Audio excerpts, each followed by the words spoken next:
எனக்கு திருமணமாகி 3 குழந்தைகள் பிறக்கும் வரை நான் என் அம்மாவை பற்றி தவறாகவே புரிந்து கொண்டிருந்தேன். அதுவரை அவரை நான் இந்த உலகத்திலேயே இருந்த மிக கொடுமையான அம்மா என்றுதான் எண்ணிக்கொண்டிருந்தேன். ஆனால் இப்போது என் குழந்தைகளை நான் வளர்க்க முற்படும் போதுதான் தெரிகிறது என் அம்மா எவ்வளவு உயர்ந்த உள்ளம் கொண்டிருந்தார் என்பது என்றுதான் சொல்ல வேண்டும். எங்கள் அப்பா எங்களை எல்லாம் தவிக்க விட்டுவிட்டு சிறு வயதிலேயே இறந்து போன போது குடும்பத்தின் முழு சுமையையும் என் அம்மா தான் தன் தோளில் தூக்கி போட்டு கொண்டார் என்று தான் சொல்ல வேண்டும். நாங்கள் மொத்தமாக 5 பிள்ளைகள், 3 பெண்கள் 2 ஆண்கள். எனது அப்பா ஒரு தமிழ் வாத்தியாராக இருந்த ஒரு சிறந்த ஆசான், தர்மவான், பண்பாளர் என்று பேரும் புகழையும் சம்பாதித்திருந்தாரே அன்றி எங்களுக்கென எந்த சொத்தையும் விட்டு செல்லவில்லை. அவர் இருந்ததும் எங்களுக்கு இருந்த சொற்ப வருமானமும் இல்லாமல் போய் மேலும் மேலும் வறுமையில் தள்ளப்பட்டோம். என் அம்மா தாதியார் பயிற்சி நெறி பயின்றிருந்ததால் முதியோர் பராமரிப்பு மற்றும் பிள்ளைகள் பராமரிப்பு போன்றவற்றில் ஈடுபட்டு கடுமையாக உழைத்து எங்களை வளர்ப்பதற்கான போதுமான வருமானத்தை பெற்றுக்கொண்டார். அதனால் எங்களை வளர்ப்பதில் மிக கண்டிப்புடன் இருந்தார் என்றுதான் சொல்ல வேண்டும்.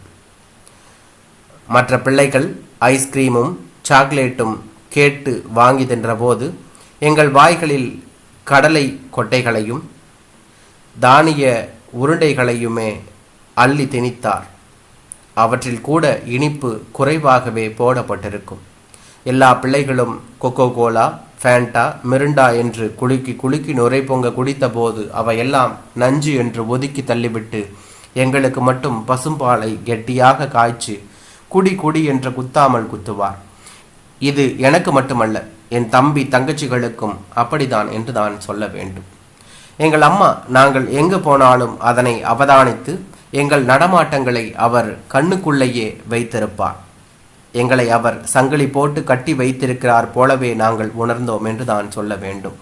நாங்கள் 1 மணி நேரத்துக்கு வெளியே நண்பர்களை பார்க்க போய்விட்டு வருகிறோம் என்றால் அது கட்டாயம் 1 மணி நேரமாக மட்டுமே இருக்க வேண்டும் என்று தான் சொல்ல வேண்டும்.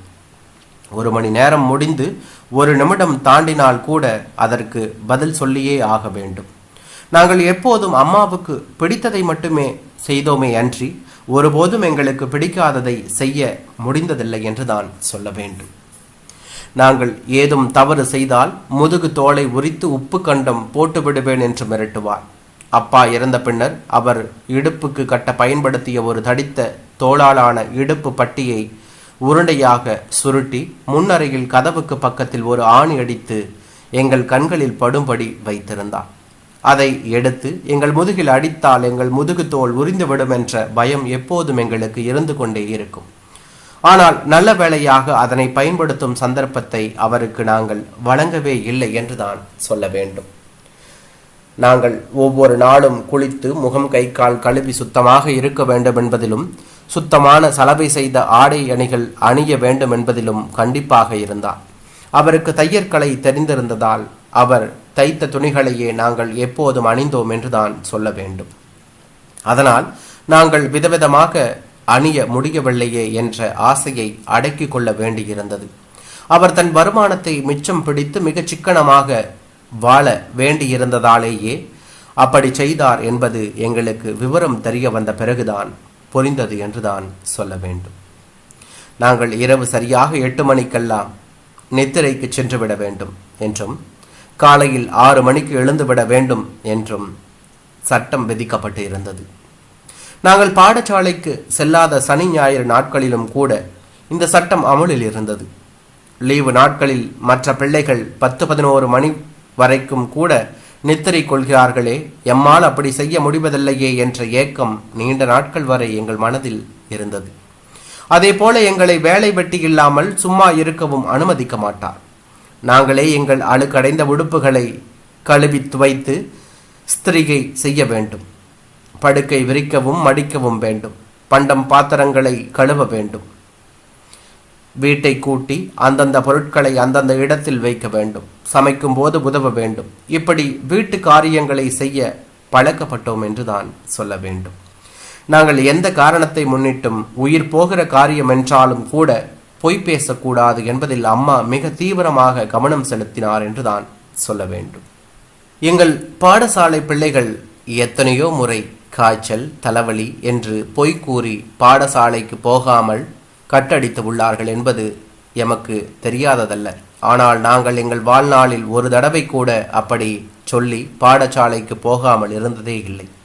இதனை எங்கள் மனதில் அழுத்தி பதிய வைப்பதற்காக நான் சொல்வதெல்லாம் உண்மை, உண்மை, உண்மை, உண்மையை தவிர வேறு ஒன்றுமில்லை என்று எங்கள் கைகளில் சத்தியம் செய்து வாங்கி கொண்டார். எங்களுக்கும் அத்தகைய இக்கட்டான தருணங்கள் வந்தபோதெல்லாம் இந்த சத்தியம் நினைவுக்கு வந்து அதனை மீற முடியாமல் தடுத்துவிடும் என்றுதான் சொல்ல வேண்டும். அம்மா அவர் பிள்ளைகளுக்கான 5 பேர்களிடத்தும் அளவற்ற அக்கறை கொண்டிருந்தாலும் தனது 3 பெண் பிள்ளைகளின் பாதுகாப்பில் கண்ணும் கருத்துமாக இருந்தார் என்றுதான் சொல்ல வேண்டும். தாங்கள் யாருடன் பழகுகிறோம், எங்கள் நண்பர்கள் யார், எங்கெல்லாம் போய் வருகின்றோம் என்பதை எல்லாம் விசாரித்து அறிந்து வைத்திருந்தார். நாங்கள் பருவ வயதை அடைந்த போது இந்த அக்கறை மேலும் அதிகரித்தது என்றுதான் சொல்ல வேண்டும். பாடசாலைகளிலும் கல்லூரிகளிலும் நாங்கள் முதல் மாணவராக இருக்கும்படி பார்த்து கொண்டார். படிப்பில் மாத்திரமன்றி விளையாட்டு, நீச்சல், ஓவியம், பிற மொழிகள் கற்றல் என்பவற்றிலும் ஊக்கமளித்தார். இன்று நாங்கள் காலடி எடுத்து வைத்த ஒவ்வொரு துறையிலும் உச்சாணி கொம்பு வரை வளர்ந்திருக்கிறோம் என்றால் அது அம்மாவின் தூர தரிசனம்தான். அம்மா எங்கள் 5 திருமணம் முடித்துவிட்டுதான் தான் கண்மூட வேண்டுமென்று பிரார்த்திப்பார். அவரது பிரார்த்தனை வீண் போகவே இல்லை. அவர் தனது பேர பிள்ளைகளை தன் மடியில் போட்டு கொஞ்சி மகிழ்ந்திருந்த ஒரு மாலை வேளையில்தான் அவர் உயிர் அவரை விட்டு பிரிந்து போனது. எங்களுக்கு கிடைத்த அம்மா போல் எல்லோருக்கும் வந்து வாய்த்தால் இந்த உலகம் எவ்வளவு உயர்ந்ததாக இருந்திருக்கும் என்றான்.